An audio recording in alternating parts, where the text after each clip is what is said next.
लगने दे। परशुराम के चोले पे हम दाग न लगने दे। परशुराम के चोले पे हम दाग न लगने दे। परशुराम के चोले पे हम दाग न लगने दे।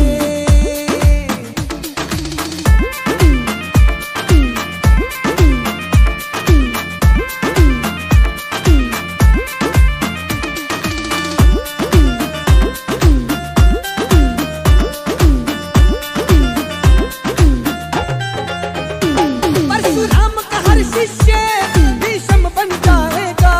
परशुराम का हर शिष्य भीष्म बन जाएगा। हर बड़ी जरूरत तो हर साथ चल जाएगा। हर बड़ी जरूरत तो हर साथ चल जाएगा। हर बड़ी जरूरत तो हर साथ चल जाएगा। हर बड़ी जरूरत तो हर साथ चल जाएगा।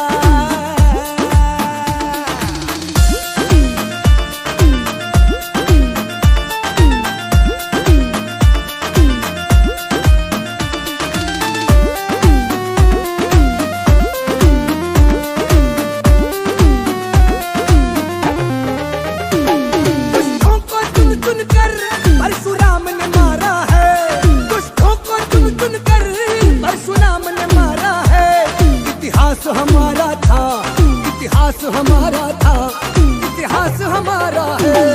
इतिहास हमारा था, इतिहास हमारा है। इतिहास हमारा था, इतिहास हमारा है। इतिहास हमारा था, इतिहास हमारा है।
છે આ મહિલા કોઈ જરૂર બેન આજે પરશુરામ જયંતિ છે શોભાયાત્રા નીકળી છે કેટલા લોકો જોયા છે ખાસ કરીને સ્વાગત કરે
ક્યારે ઘીની નદીઓ વહેતા જોઈ છે ખરા? હા, અમે એ જ ઘીની વાત કરી રહ્યા છીએ કે જે તમે ખાવામાં ઉપયોગ કરો છો. ગુજરાતમાં એક ગામ એવું છે કે જ્યાં ઘીની નદીઓ વહે છે, સાથે સાથે સ્વિમિંગ પુલ પણ ઘીનો બનાવવામાં આવે છે. અહીં કોઈ વાત મજાકની નથી, પરંતુ શ્રદ્ધાની વાત છે. કહેવાય છે કે ગાંધીનગર પાસે રૂપાલ નામનું એક ગામ આવેલું છે. આ ગામમાં વરદાઈ માતાનું મંદિર છે. પાંડવોના સમયથી જ અહીં એક પલ્લીની રચના કરવામાં આવે છે કે જે પલ્લીની અંદર લોકો ઘી ચડાવીને પોતાની માનતા પૂરી કરતા હોય છે.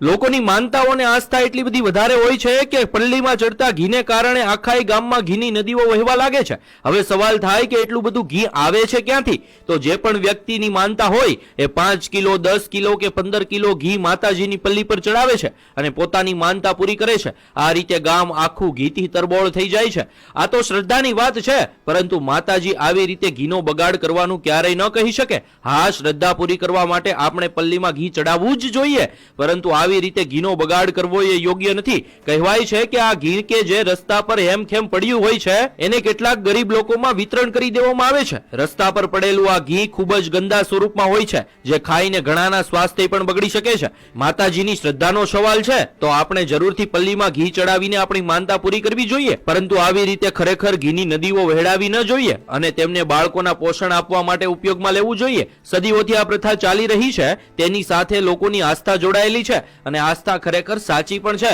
પણ ભગવાન જ કહીને ગયા છે અને આપણા શાસ્ત્રોમાં પણ લખ્યું છે કે અન્નનો બગાડ ક્યારેય કરવો ના જોઈએ. એ ખરેખર ભગવાન જ છે. અહીં ઘીનો બગાડ આપણે ચોખ્ખો જોઈ શકીએ છીએ, તો ખરેખર આ બાબતથી આપણે થોડુંક જાગૃત થવું જોઈએ. ગુજરાતમાં આજે પણ 10% પણ વધારે લોકો કુપોષિત છે અને કુપોષિત બાળકોનો જન્મ પણ થયા રાખે છે. માતાને ચડાવવામાં આવતા ઘીથી ઘણા બાળકોને પોષણ મળી શકે એમ છે, તો આવા ઘીનો ઉપયોગ ગુજરાતમાં કુપોષિત બાળકોને પોષણ આપવા માટે કરવો જોઈએ. આ બાબતે તમારું શું માનવું છે? કોમેન્ટમાં જરૂર જણાવજો.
દર્શક મિત્રો, આપ નિહાળી રહ્યા છો બુલેટિન ઇન્ડિયા ન્યૂઝ અને હું છું આપની સાથે કૃપા ઠક્કર. તો ઘણા ટાઈમથી મેં આ રસ્તા પર જોયું છે કે એક વ્યક્તિ જે છે તે લોકોને કંઈક સંદેશ આપી રહ્યા છે, તે મને જોવા મળ્યું છે. તેથી હું તે જાણવા માટે બુલેટિન ઇન્ડિયા ન્યૂઝ ટીમ સાથે પહોંચી ચૂકી છું. તો તે વ્યક્તિ જે છે તે એક પરંપરાનો જે સંદેશ જે છે તે લોકોને આપવા માંગી રહ્યા છે. તો રૂપાલ ગામ છે જ્યાં 5000 વર્ષ જૂની પરંપરા ચાલતી આવી છે. વરદાયની માતાજીને ઘી અભિષેક પરંપરા જે છે તે ચાલી આવી છે. તો તે અંતર્ગત તે વ્યક્તિ જે છે તે લોકોને કંઈક સંદેશ આપવા માંગી રહ્યા છે, તે આપણે જાણીશું.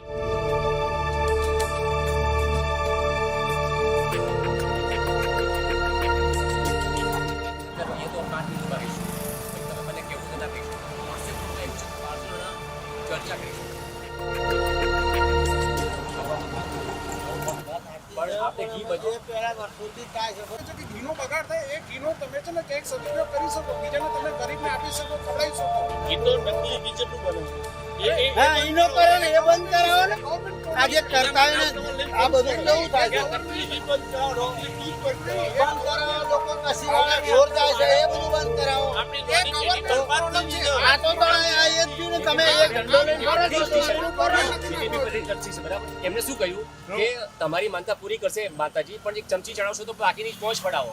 તો પણ લોકો પહોંચ પડાવવા નથી માંગતા. આજે તમારો જે મત છે ને, તમે જે કહો છો, તમે અંદરથી જે મત તમે બહાર લાવશો ને, એક 4 જણા સાંભળશે અને એમાંથી એક જણ શીખશે. 4 ની શીખ એ જ કહીએ આપણે. એક જણ શીખશે એટલે એક જણ એમાંથી ઇમ્પ્લિમેન્ટ કરશે. પછી ધારો કે આ જે કરવાનું એ નહીં કરતા. આપણો અવરું શું કામ ધંધો? આ વસ્તુ તો 11 મહિનાથી આ લોકો ગાયું પકડે છે, કસી વાળે જાય છે, એવું તો કંઈ નહીં કરતા. તો હવે તેની રાહ જોવાની. તો એ ગવર્મેન્ટની અંદર નહીં આવતું. મને તમે નહીં માનો, સરપંચની ઓફિસમાં બેઠો તો મને કીધું કે આવતા વર્ષે જીવતા હોય ને તો મને કહેજો તમારો ગુલામ થઈ. એક જ મહિનો બાકી રહ્યો છે. મારા વિડીયોમાં છે, યુટ્યુબના વિડીયોમાં છે, એ ભાઈ મને એવું કહેતા કે ધારો કે તમે આવતા વર્ષે મળો મને તો હું તમારો ગુલામ થઈ. એક જ મહિના પછી મારો ભાઈ એ માણસ ગુલામ થવાનો છે.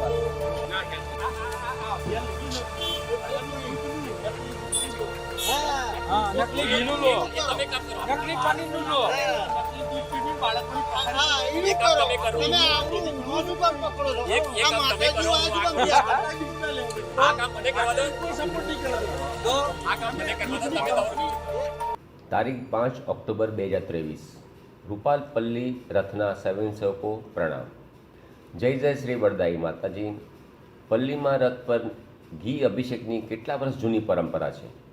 પરંપરા કેવી છે તે અમને લેખિતમાં પુરાવા સાથે જાણવા માગીએ છીએ.